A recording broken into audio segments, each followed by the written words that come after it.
It's Rudy yet again here with another live. I'm getting this just set up right now before anyone comes in and sees me fidgeting with this and getting it all set up. But don't mind me, just doing some work here before anyone enters this live stream. Let's make sure everything is going good. Let's make sure. Cool. So far, so good. Live, okay. Yeah, there we go. We're going to be talking physical media today for about 15 minutes or so. Let's see. I need to edit a few things here. On. All right. Anyone can join. Good. Yep. Okay. All right. I think we're good.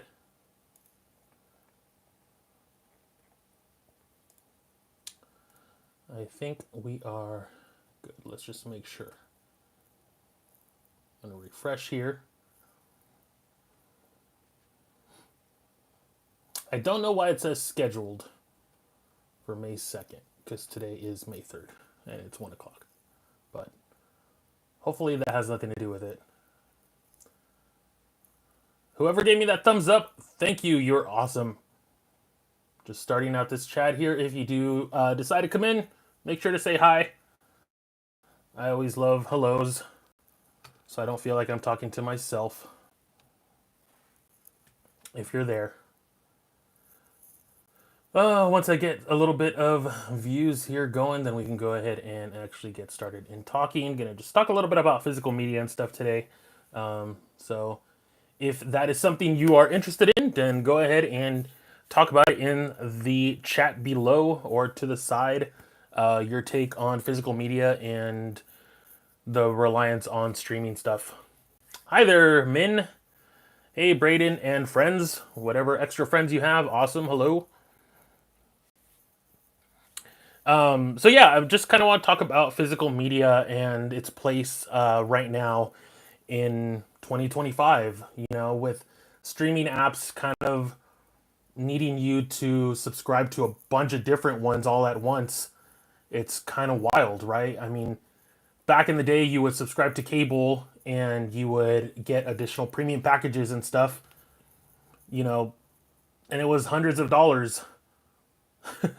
Nice emojis. It was it was $100 plus, and then if you wanted a specific sports package or HBO or Cinemax, all that kind of stuff, you paid a lot. And the thing with subscription services, they were talking about cutting the cord. You no longer needed to have cable to watch your stuff, but that was in the early days when all we really had was Netflix. Amazon Prime Video was in its early stages. Sony and Xbox were doing their things on their game consoles as well for streaming early on. But now we have, probably a dozen plus streaming services. And if you want to watch a show, you have to subscribe to this one service over here. If you want to watch these movies over here, and it's just kind of all over the place, which kind of sucks. So I see more people heading towards the path of going back to physical media, as in CDs, movies, and such. Yes, I am a dude. I don't know if I'm a bro, but I'm a dude.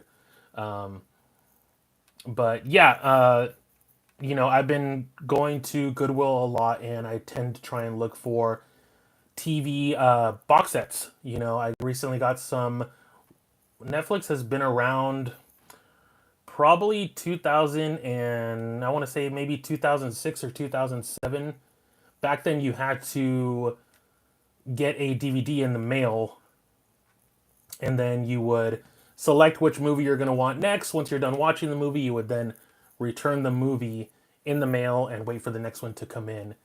So there was no streaming at that time. It was Netflix was DVD rentals through the mail. So that's how you would get your movies to watch. It wasn't until a couple years after that that they slowly started introduce streaming to their platform. But a lot of people still relied on the DVD services. I've been meaning to check out the library here in my town. I have yet to go there in the 2-ish years that we've been here. But I do want to make it a case to go and check out the library to see what it's like.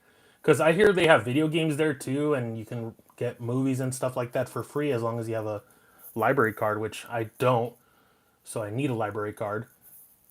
But yeah, so yeah, Netflix early on was still DVD stuff, so you still had physical media. And a lot of people, especially older people, relied on getting DVDs in the mail because it was something easy. You'd look up online, oh, I want this movie. 2 days later, that movie was in the mail for you. When you were done, you would just put it back in your mailbox. You didn't have to go to like a red box and do that kind of stuff. You just literally dropped it in the mail. USPS would take it. 2 days later, you get another movie. It's worth it. My library has a huge CD and DVD collection, obviously books and graphic novels too, and board games. Oh, nice. Yeah, I would love to go check out the CD collection if my library has one. Maybe I'll do a video going to the library if anyone is interested in that. Um, but I know I'm going to need a library card, otherwise they'll tell me to go away. So yeah, like as much as I appreciate streaming services and the ease, when did Disney come out? Disney Plus is fairly new still in terms of streaming. I want to say maybe 2017 ish, right around there, I think, is when Disney Plus came out. Um, but yeah, it was Netflix, and then we had Hulu, and then it just trickled down from there. I don't know all the other ones, but yeah, Disney's still fairly new in the streaming, in terms of how long it's been around. But it sucks, as someone that rewatches movies, rewatches shows a lot, having to have a subscription service specifically to watch like one show. Like I remember Friends was on Hulu for a while, I think, and then it went to Netflix, and now I think it's on HBO or something like that. I forget where it's at the moment. My wife loves to watch Friends, and it seemed silly buying a subscription service that you paid monthly just to watch that one show on that streaming service. So I ended up just buying her the Blu-ray collection of Friends, and we could watch that on our Blu-ray players, which we didn't have. I had to go to Goodwill, and they actually had a bunch of Blu-ray players, so I got some really nice ones, and I hooked one up in the living room and then in our bedroom as well. So whenever she wanted to watch Friends on Blu-ray, she would do that. I don't like that they can change, remove parts of media. That's why I've been thrifting more. Yeah, that's the thing too. Is at any time they can remove a scene from a TV show on a streaming platform, and a lot of times people won't even know, which is wild to me. To where if you get them on DVD or Blu-ray, especially maybe like older Blu-ray box sets, those are the original aired versions that were on TV. So there's no kind of change done to them the way you've seen Disney go in and redo scenes or add stuff or take stuff away. So it kind of sucks that is something that they can just go ahead and do. So, and even like The Simpsons on Disney Plus, it's missing some episodes. Not a lot, but it's missing a couple episodes, like the one with the Michael Jackson character in it. And I forget, I think there's one other one that they've also removed. So you can't see that on Disney Plus. You can't see the one where the Michael Jackson cameo came out with, Lisa and her birthday and all that kind of stuff. You can't see that on there. You would have to have the DVD version of it in order to be able to watch it. I want to say yes, Netflix is the oldest streaming. I could be completely wrong. There could be something else that might have been doing that before, but as far as I can remember, it was Netflix. And I remember the early days of Netflix when they started doing streaming and they released an app. On the PlayStation 3, you actually had to get a Netflix disc in order to launch the Netflix app on the PlayStation 3. It's not like today where you just download the app and it's there. You had to have the CD, and actually found that CD of mine a few months ago that you had to have inserted. It was wild. Early streaming days were different. I've been making a home media server from my DVDs. That way I have both physical and digital. Yeah, that's what's really nice. You know, if you have a computer with a DVD drive, which sadly not a lot of people do anymore, because a lot of people don't really use computers all that much anymore. They rely on their phones to do everything, or maybe like an iPad or a tablet. But if you have a computer with a DVD drive, you can just burn those DVDs right to your computer, keep them digitally. The other thing I really enjoy is having a portable DVD player that I have, and I got one for my wife too. The downside to that was I had got her Friends on Blu-ray. D, you know, Blu-ray DVD player, portable DVD player, Blu-ray portable DVD players are very expensive. So I had got her a regular DVD player that was portable like mine, but she couldn't watch her Friends shows. So we found two of her box sets from Friends season 1 and 2 that we had in storage for a DVD that she could watch.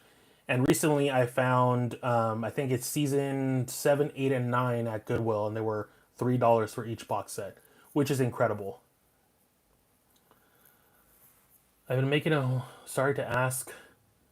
No, you don't have to apologize for asking anything. I just honestly, I assume Netflix was the first one. I can't remember that far back at the moment. Like I said, there could have been one other thing that was probably trying to do that.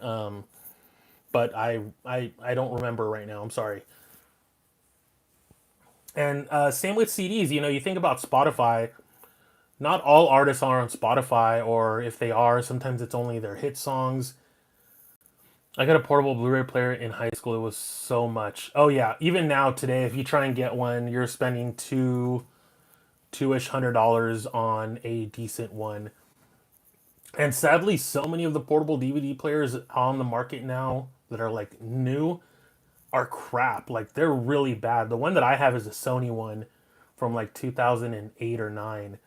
And the build quality on that is really nice. It feels sturdy, it feels heavy. You don't even hear the disc spinning in there. A lot of the newer ones, because they're so lightweight and the plastic is really cheap, you just constantly hear the disc spinning really loud, sometimes even louder than the audio coming out of the speakers, which is nuts.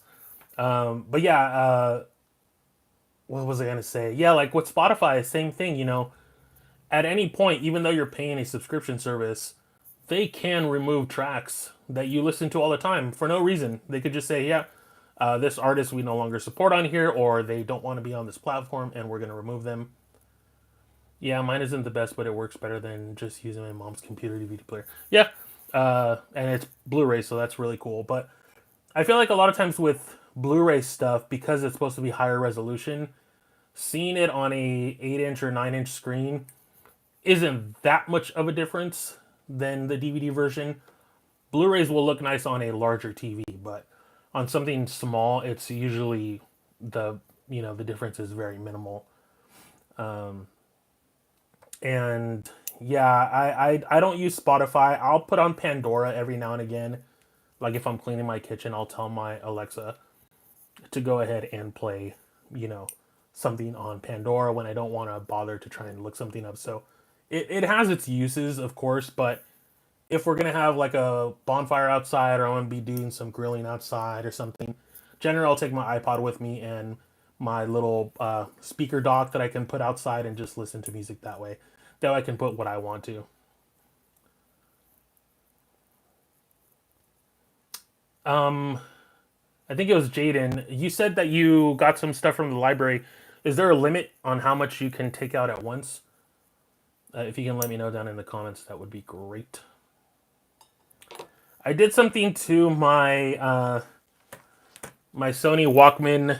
I have this little carrying case for it, but it actually came with a strap. So this kind of houses my Walkman in here, but it came with a strap that is for like a toddler, which was really small. So I actually ended up cutting it off. I felt bad at first, but this thing was so tiny. Like this is not gonna fit around my waist. It barely fits around my head. So I ended up cutting this off just because it was kind of dangling there. It's fine. This thing was like $15 on eBay. Bye. Take it easy. Take it easy, Braden and friends. So yeah, I ended up just kind of keeping it like this instead, which I kind of like. That way I can take it with me and not have the strap thing all hanging. But it's really cool because you can put some CDs in here on top if you want, or headphones, and you can still access all of your features for your CD player. I put up a video on my, let's see, I don't think there's a limit with most items, but if it's an express item, a lot of people want it. You can check it out for less time than normal. Okay, and do they determine that? Do they say like, oh, an express item, you can only have it for so long, or how do they manage that? And I was gonna say, I put up a video on my vlog channel today. I went out to the lake, talking about digital minimalism. Pretty much the gist of digital minimalism for me is it's not really about removing digital stuff from your life, because a lot of people honestly are just using a bunch of other stuff like this and everything else to replace your phone. So I don't view digital minimalism as what a lot of people think it is. It's labeled in any certain part of the library. Okay, I'll definitely check mine out once I actually go to the public library and check it out. But yeah, so I was talking about digital minimalism on the video, and I think for me it's more of like a rehab from your smartphone than actually minimizing, because from a lot of the videos that I see, they talk about digital minimalism. They're like, oh, okay, now I have a camcorder for video. I have a Digicam for pictures. I have an iPod for music. So really, you're just kind of putting all your stuff in separate devices, which is fine. I am back. There's nothing good on. Well, I appreciate that you think that what I have on here is good in some way, I guess. So yeah, like I get the appeal of wanting to distract from your phone with other stuff, and that's totally fine. I just don't think it's called a digital minimalism, because you're not minimizing anything. If anything, you're having more stuff in your life, which is usually how I roll. I usually have a bunch of stuff with me that I take. Like when I went to the lake, I took my CD player with me. I took my Kindle with me, and everything that could just be on your phone. You could just do everything on your phone, but I don't like to do everything on my phone. I try and use my phone as little as possible. So I don't like to call it digital minimalism. It's rehab. Thank you for subscribing to me. I appreciate that. Yeah, if you guys can go check out that video, that would be great. I need views on it to kind of help me grow on that channel. Yeah, I view my relationship as a phone as an addiction to it, and I need the separation. I'm not trying to limit what I can have. It's just the toxic relationship I have with it. Yeah, and that's something that I mentioned on that video. Like, in the morning when I get up, before anything, I'm searching for my phone. I'm reaching for where I left it. I grab it, and I'm walking with it everywhere in my house. Like, it's in my hand. I don't even put it in my pocket. It's just in my hand at all times. And sometimes I just want to throw it. I don't want to have that reliance on my phone. And I'll do my best sometimes to just leave it at my desk, go get coffee or go make lunch or something, and just leave it here. And it can be tough. Stuff like TikTok, even YouTube, like YouTube Shorts, you can just endlessly doom scroll on here. And usually I save my doom scrolling for bedtime. When I'm having trouble sleeping, I'll take my phone out, open up TikTok, and just watch a bunch of videos. I caught myself once doing that for 2 hours when I had gone to bed. I was doom scrolling for about 2 hours, and holy hell, I had nightmares that night. Honestly, of how much I was watching on TikTok. It's insane. I used to watch good YouTubers. I'll use it to watch good YouTubers. Oh, thank you. I appreciate that. For you for saying that. So yeah, doom scrolling is definitely a thing. Phone addiction is a thing. It's really tough. And a thing I mentioned is how we just are always looking for instant gratification. If you send a text message, you're expecting a reply right away. You almost don't, like, you get upset when you have to wait, 5 minutes for a response to a text or something. We're just so used to, getting our responses right away or looking stuff up right away. I had to use an encyclopedia back in the day to look stuff up. dictionaries to look up words. We do it all on our phone, which is great. It's obviously convenient to have everything on this device, but also like the amount of times I go out and everyone's face is just like buried in their phone as they're walking, driving, at restaurants, everything. It's like, man, usually if I'm at a restaurant with my wife, I will have my phone out of my pocket, but I usually just have it face down on the table, maybe take a picture of our food or her or us, and then just put it down. But, I avoid doing social media stuff or anything on my phone when we're out like that. It just, to me, it's not a cool thing to do, especially when you're with someone else. But yeah, I will see at these restaurants, people with their kids and they're bringing their tablet, their gigantic tablet and their big headphones, and no one's talking to each other. They're just eating. They take their pictures. They are stuck to their phone and then they leave. And like, what kind of experience is that? And I get it. Kids are kids. You need to distract kids, but I think back to how I was when I was a kid and we go to the restaurant. You just talk. You talk with your family members. You do all that stuff, and so much of that has gone away, and it's really, really sad. I was getting better about leaving my phone on my desk until I got my first job, and now I'm always worried my boss will call when I walk away. Have fun shopping. Yeah, so I work from home now, but when I worked on site for my job before COVID, yeah, like I was on my phone all the time, just nonstop, and then I kind of like tried to train myself to not be on it as much. Because at the same time, I'm in front of a computer, so if I need to look something up, I would just use my computer. So if anything, I'm replacing my phone with my computer a little bit, um, which is a way of cheating, I guess. But I'm not on my phone, so I don't know. I don't know how that counts. It's tough though. It's hard to, you know, back when we used to get calls all the time, we actually looked forward to phone calls before phones were what they are today. Now we hate phone calls. We don't want you to call us. We don't want people to, call us. You want to respond with, "Hey, what's up?" via a text, or why couldn't you just text me instead? It's our smartphones aren't really even phones anymore. They're just a portable computer that we carry with us. So not sure why we even call it a phone anymore when maybe 2-3% of it is actually used to make phone calls. For the most part, if you're in a business or something, then obviously you're going to probably use your phone a lot to make phone calls. But the average person with their phone probably never makes any phone calls. At least that's how it is for me.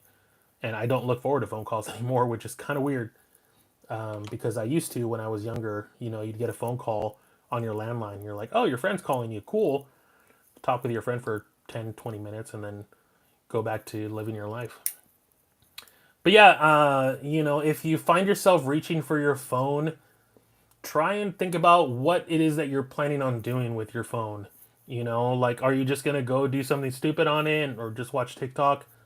I'm trying to tell myself now to either do something more productive or, take out my Kindle instead and read for 10, 15 minutes. And the time that I would have been on my phone on TikTok, I could be reading a book or studying something or, you can use YouTube to learn a lot. That's what I've been doing. I use YouTube to learn a lot about vlogging, about setups, everything like that to help me be better at my channel.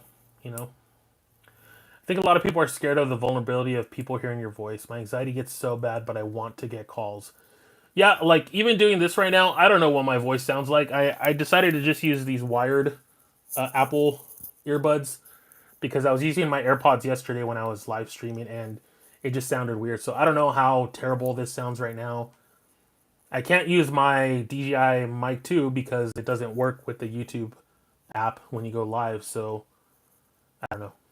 And I don't know if this is any better than the built-in mic on the phone. So, but yeah, that's a scary part. I have anxiety. I have struggles with that as well. Just knowing there's people watching me right now on this, but I'm just doing my best to just talk. And thankfully, you guys are really nice, and it's something that doesn't bother me all that much. So I'm trying to get over all that, and I'm trying to use my other channel to kind of help other people with that as well because there's a lot of people that think about doing stuff like YouTube, but they're scared, you know. And for the most part, I'm still pretty scared, and using my voice all the time like this, it can be intimidating for sure. But you do it, and you hope that it's successful, and you hope that it helps you grow on here, and helps you grow as a person. In a way, this is kind of therapy. I don't have 1,000 people watching me live right now, but the 2 to 3 people that come in here and talk, that's nice. It's nice to talk to people. It's nice that people are willing to listen to you. So that's kind of my little talk today. I know I was mainly talking about physical media, and I tend to go off topic a lot. That's the ADHD for you. But yeah, guys, physical media is definitely making a comeback. If you find yourself subscribed to a streaming service just to watch one show all the time, maybe think about getting the box set for it instead if you still have a DVD player or a Blu-ray player hooked up to your TV or your PS5 or your Xbox or whatever that you use. Think about doing that instead so that you're not paying $10 to $15 a month to watch this one show that you love to watch. Think about that way, because box sets can still be pretty affordable, and they're yours forever. You don't have to worry about them going off of that streaming platform or the episodes or something getting edited, you know. So that's gonna do it for me. I really need to rest my voice. I've been doing a lot of stuff lately for YouTube, and yeah, tomorrow I think I'm gonna give myself a break and maybe come back on Monday. So I will see you guys in the next one. Take it easy. Thank you for watching my live stream. Bye bye.